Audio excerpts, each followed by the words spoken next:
everybody, it's my first time here in English, as some of you are requesting. Welcome to my channel, Julia Budi. I always will share with you some subjects about procurement. If you'd like to have more information, please sign my channel, okay? The subject today, it should be TCO, Total Cost of Ownership, really applied during all the procurement process. I wish everybody can apply, okay? Today I will give you some 14 topics that I would like to explain about the process to understand the TCO, the Total Cost Ownership, understanding the costs when you change a supplier from one to another one, what could be the cost impact that you could have in your real prices, okay? Point number one, you need to understand your current prices versus should cost. When you need to start the request for quotation, it's very important to understand you need to do the competitive bids and auctions that will give you all the understand about the process. Then it's important, some topics that you need to pay attention. The first one is setting the product. You need to open the costs of the products to understand the cost of the raw material, making the products, the variable costs, the energy, etc., the fixed costs, the capacity utilization, etc., delivery costs, depreciation, and others. How does this cost compare to your current price? We work with your finance team members as you could understand the actual prices versus the future one or should one, okay? This is the topic number one. Now I would like to talk about the recommendation number two that you need to pay attention. What is the delivery and duty costs? As you know, sometimes the duties could be very important in all the process, increasing the prices. Then you need to talk with your duties department or taxes departments to understand what is the implication, and delivery costs with your logistics department to understand what is the process that you would like to have, what is the impact of oil, gas prices, are there some import or export duties? Pay attention. Point or topic number three is the cost of qualification. When you change the supplier, to understand what is the procedures that you need and the cost implication. Do you need more people to do with the R&D team to organize all the process to test this new or to approve this new material? Then it's important, not talking as the another topic that we just talked with our finance department, tax department, but a key one point to be discussed and agreed with your R&D team members. Topic number four, inventory costs. Sometimes to change the supplier, you could have the just-in-time procedures. If you change, how long do you need to work with the suppliers to organize all the supply chain, the inventory? When you are changing the product or the services from one to another one, during this time, how do you need inventory changes or not? It's very important, talk with your logistics departments, okay?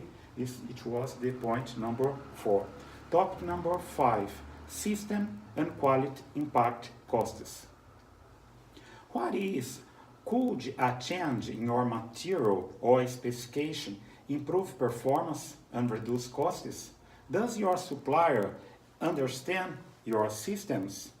Point number six, payment terms. What is the impact in your cash flow?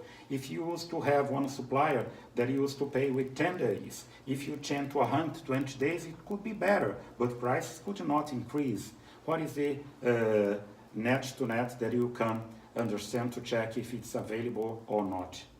Point number seven, cost reductions program.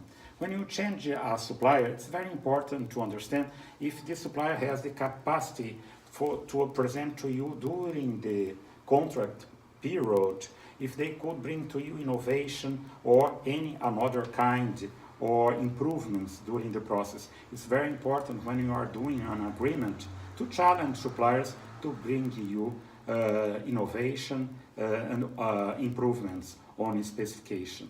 This is an important topic to understand. Topic number 8. You must do it. What is the contingency plan and risk management?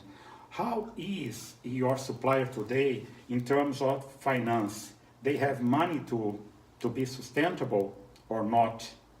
It's very important to understand if you have an accident on this supplier and this supplier needs to stop the production, what could be your plan B? It's very important studying all these topics during the process. Item number 9, training and retraining your team members. For example, if you are doing a request for proposal or quotation to change a capital, one machine in your plant from supplier A to B, for sure you need to train these team members. How does it cost? Is it included or not in your process? Number 10, cost of sole supplier. It's very important if you have one patent, if you have only a single supplier, what you can do if this supplier has some issues on your plant. You need to understand the costs of it. How can you do the plan B and another strategy?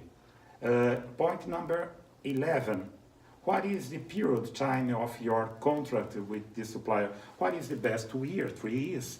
What is important is to have one contract that you don't need to pay if you change the supplier. Meet or release clause could be a best one. If some another supplier present to you innovation, etc., and the current supplier cannot attend, you can change for another one without paying any penalty. It's very, very important, this topic. Topic number 12, cost of installation, mainly in capital. What is the cost of it? People, time, what is the cost involved on it?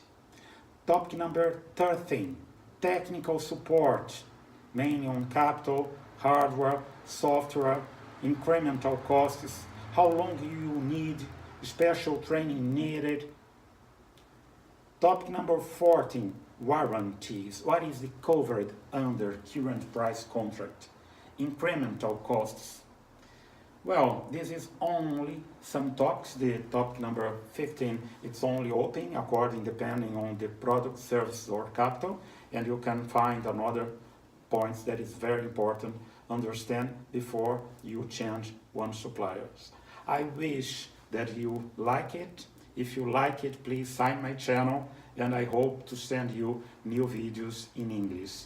Thank you so much. Until the next video. Bye bye. Julia Bud.